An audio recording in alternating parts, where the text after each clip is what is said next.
soup today called bakso. It's an Indonesian soup. This is not my recipe. I'll post the link to the recipe for you. I've made my own tweaks and adjustments, and we'll see if I can get some essential oils worked in there. But, so I want to show you, I'm going to head out in a few hours, but I want to infuse my broth with the amazing flavors that I'm wanting from the Indonesian cuisine. So I've got a couple things here.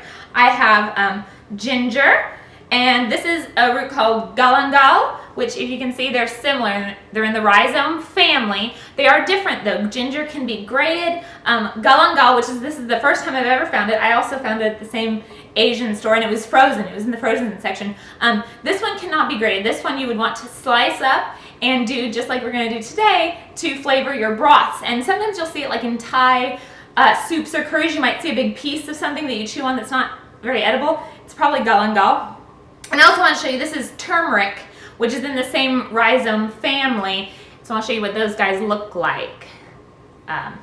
Also, apparently cardamom is in the same family. But, okay, so we're going to use ginger, we're going to use galangal, and then I found a teeny tiny stalk of lemongrass. And every time I see lemongrass in the store, again, unless you go to Asian markets, they don't always have it. I love fresh lemongrass. We love making, I make my own flavored syrup with this. It is amazing flavor. Of course, we have our essential oil, which we're going to use, but every time I see fresh lemongrass, I grab it because it's not a very common ingredient. So what we do is, you could totally do this in a pot on the stove. We got the multi-pot, or if you have an Instapot or a crock pot, what I'm going to do now is kind of do this advanced and then let it simmer and infuse all afternoon long while I'm out. So I have the pot for it ready to go. And I'm going to pour my stock in, but what I want to show you is I'm just infusing flavor. I'm going to strain this when I'm done, so I'm not worrying about peeling everything. I'm just going to kind of cut the big parts off and do this in large slices. Now the outside of the ginger, it is organic ginger. Always get organic if you can ever find it. If you can't, it's not the end of the world, but that's kind of my philosophy is, if you can find it organic, get it organic. But I'm just going to slice this like real big, thick slices, trying to expose as much surface area as possible. But I don't need to peel off the outside because this is just going to be for flavoring. I did take my multi-purpose spray, which is vinegar and lemon, and I gave the outside a quick spray and a quick wash just to get any gross goobers off. So I'm going to throw all those in the pot.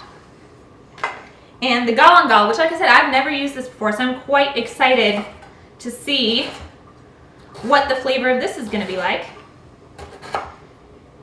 And this is going to be the same method. You can flavor this with whatever you want. Like, get creative, whatever you find. What we're doing with simmering long time is extracting all those essential oil compounds that are found in the foods. So that's what's infusing our broth. So I've got all my galangal slices in the pot. And I happen to have these teeny tiny little bitty garlic cloves. Like, what good is that? That's not going to do me much good. So I am going to add all those to my pot, and then I don't even have to worry about peeling them, because peeling teeny tiny garlic is a huge pain. So I just saw those over there like, yeah, this is going to be a garlic flavored soup too. Okay, so now for the lemongrass. So this is a very small slice, but with lemongrass you need to break it up. And again, essential oils are found in the oil sacs of the plants, and they're in a variety of places depending on what the plant is. Lemongrass, we need to start breaking down some of those walls so that the flavor can be infused. If we just throw this in, it'll do some good, but not much good. So this is the best part. And cooking is fun, y'all. This is one of those times when cooking is fun. So you take the back of a knife, or you can take a mallet or something hard, but I've got my knife here. I don't want to dirty another dish, so I'm just going to use the back of the knife. And you just start whacking it, being really careful. Obviously the sharp point is up. Holding the knife firmly, and just start moving it along, kind of turning it, and whack it open. And what you can see is it's busting open the outer, oops, somebody's at my door, I'll be right back. Busting open the outer parts, and it's exposing the soft innards. So I'm going to finish this up. I'm going to pour my stock in, and I'm going to set this in my multi-pot for a couple hours, and I'm just going to leave it to simmer really slowly. Okay, my lemongrass is all busted up. In it goes, and I'll pour the stock in and get going. I'm going to go answer the door. Hey y'all, welcome back. My stock has been simmering all day, in fact 7 hours. It's just been going on the warm setting of my multi-pot. If you don't have pre-made stock, you could totally make a batch of stock and flavor it specifically for whatever soup you want. So just take your bones out of your freezer if you keep them there like I do. Throw in your flavoring, your carrots and your celery and your onions and your garlic or whatever else you want there. And then throw in the lemongrass or the ginger or whatever you want and make the flavored stock broth and then strain the whole thing out like I'm going to strain that in a little bit. So I'm going to keep that going because it's warm. And the nice thing about the pot is that I've already evaporated all the liquid from the stock, so it's not evaporating any more liquid. If you're doing it on the stove top, just be aware that the liquid will be evaporating as it's simmering. Or you could like get it going, let it simmer for a while, and then just turn it off and let it infuse. So those are options. In the meantime, I've got my recipe here, which I will share with you, and I am going on the meatballs, because the meatballs need to rest for a little while. I don't have time to make them rest as long as I'd like, but we're going to live with it. But the great thing is that these are definitely ones you can make in advance. Like you could make them in the morning, put them in the fridge, and then just quick cook them. Or you could even freeze them. Like make them, lay them out on a sheet tray, kind of separated, with either like a Silpat, which is a mat of silicone, or some parchment paper or something, and lay them out and then freeze them, bag them up, and then when you're ready to go, pull them out, let them defrost, and cook them like you normally would. These ones do have baking soda, so I'm not quite sure how that'll work with baking soda, but try it. Anyway, the whole point is you can make them in advance. So I've got 2 pounds of ground turkey. Her recipe recommends beef and turkey. I just got both turkey. I'm okay with that. Let me see, what else? 4 tablespoons of tapioca starch. They're gonna help. That's gonna help bind the meatballs together.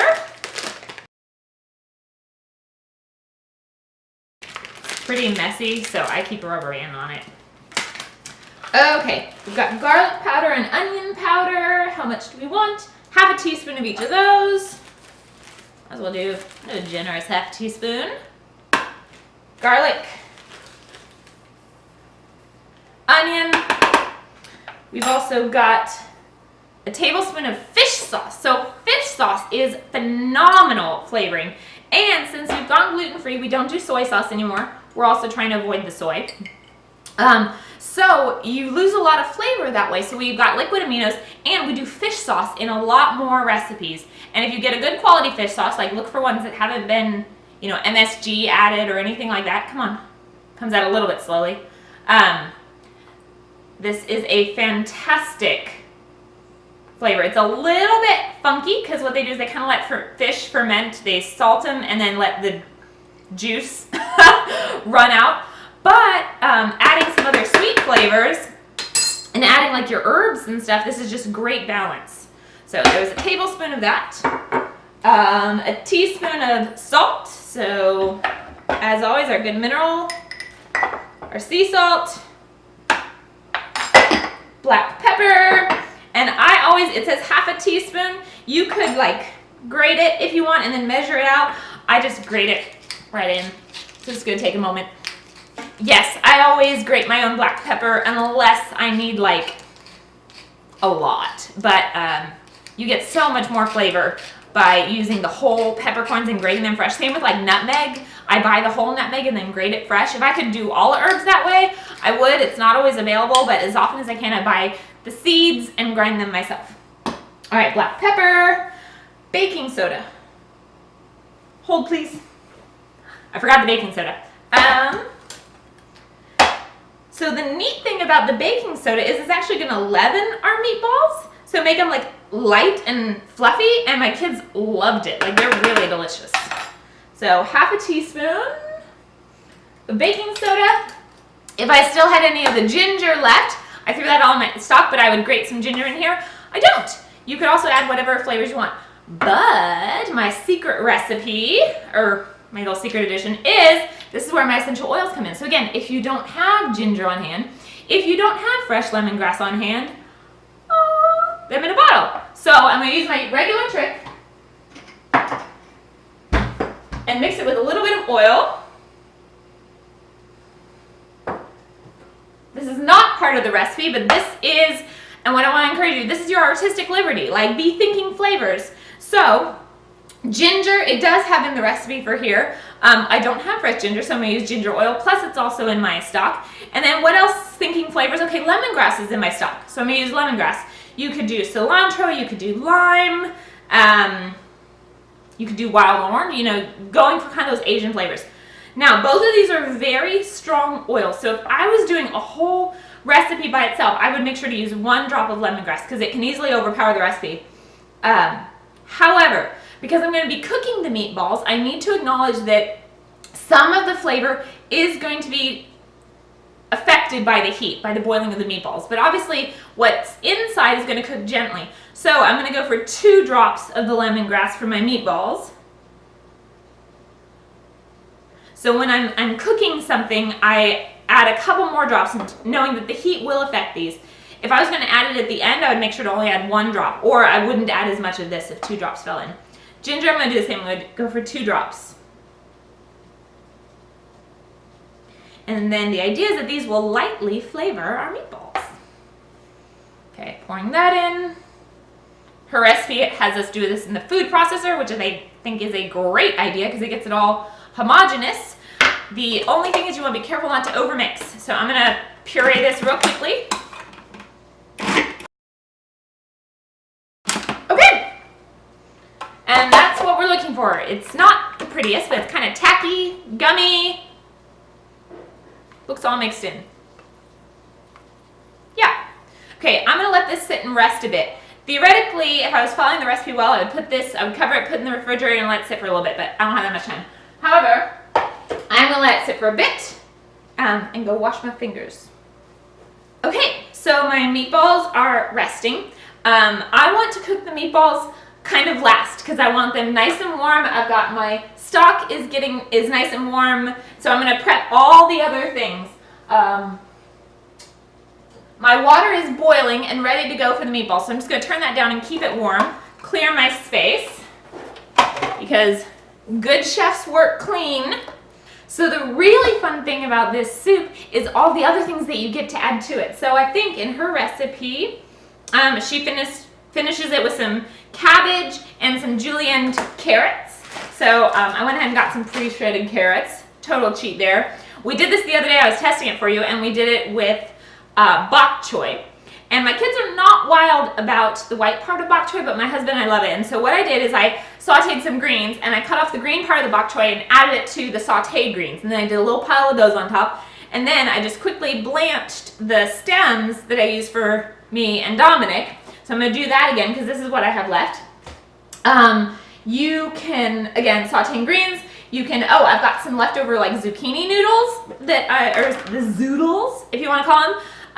That I made some the other day, so I've got those left over, so if you want to blanch those really quickly and add some of those on, that would be nice. I've got a scallion, and I've got a couple radishes. So this is one of those, again, a little bit of freedom. You can totally follow the recipe or just work with what you have in your fridge.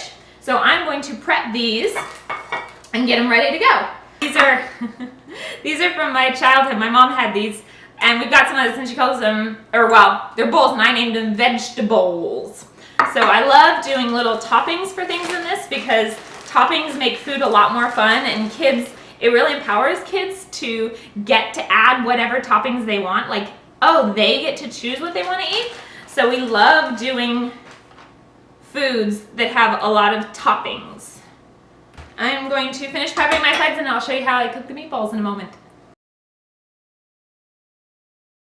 Everything is ready to go. The stock is ready. I just wilted some beautiful greens, and all I did for this was I put some oil in the pan, I sliced up some ginger, let it warm, turned it off and let it sit for a while, and then wilted the greens. I think we did collard greens this time, but pick any greens you want, spinach, mustard greens, whatever. The toppings that I prepped are done, and now the last thing we want to do is make the meatballs.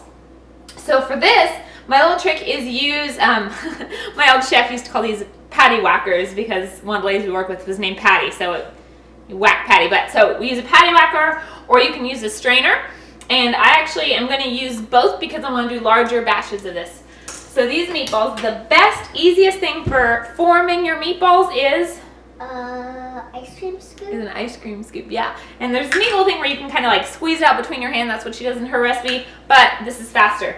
So because we're boiling these, what I'm going to do is I'm going to load them all up on here and then drop them in the water, and then I can pull them all out at one time.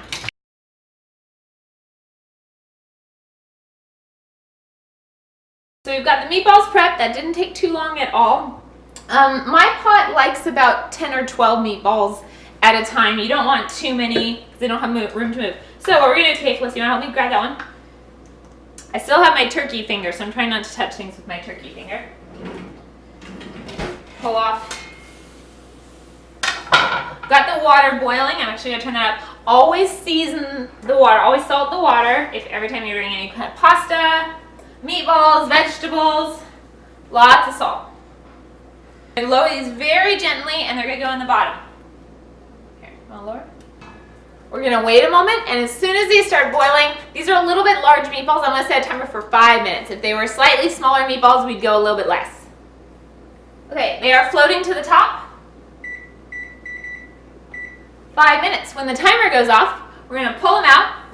And then my little trick here is, I could set them on a plate, but I wanna warm them up right before I serve them because I have to do this in batches so they're gonna cool down. So I'm gonna put it in the bottom of my pasta pot and load them all in here. And then right before I go serve it, I'm just gonna dunk this in the hot water real quickly to warm them up, pull them out, and then they should all be good to go. So we're gonna keep making meatballs. Okay, the timer just went off. My first batch of meatballs is done. They're all floating on the surface, beautiful, fat, ready to go. Now I have a problem. I've just loaded my second set of meatballs up and ready to go, but I've used my strainer or patty whacker. If you have another one, then go ahead and dig these out. However, if you move quickly with these, drop these at the bottom and you'll have a few seconds to scoop the top ones out while these ones are down at the bottom. So I'm just gonna do that. Scoop the top ones out. And I think we've got one more batch of meatballs to make. Okay, everything is hot. I just dunked my meatballs back in the water. The stock is hot, so now we're gonna assemble. So grab a couple meatballs, grab some of our greens with garlic, lots of yummy garlic. Add whatever of these items you want. Pour the broth over. And I strained the broth into this thinking it was easier to pour, of course, because I'm going to strain it into something, so why not go ahead and strain it to a measuring cup so I can pour it a little more easily, although it's not behaving. There we go, the broth, and garnish with scallions, garnish with radishes. Oh, I've got some cilantro leaves, so you can throw cilantro leaves on. And there it is. There's our bowl of bakso. So not bad for a Wednesday evening dinner. And honestly, y'all, it took me more time to set up the recording of this and talking and doing the recording than it did to make this. It really wasn't bad, especially being able to prep some things in advance. We've got a lot of veg here. We've got good protein. We've got great bone broth. This is great for all kinds of things. So I hope you all enjoy. Thank you so much. So try this and tell me what you think.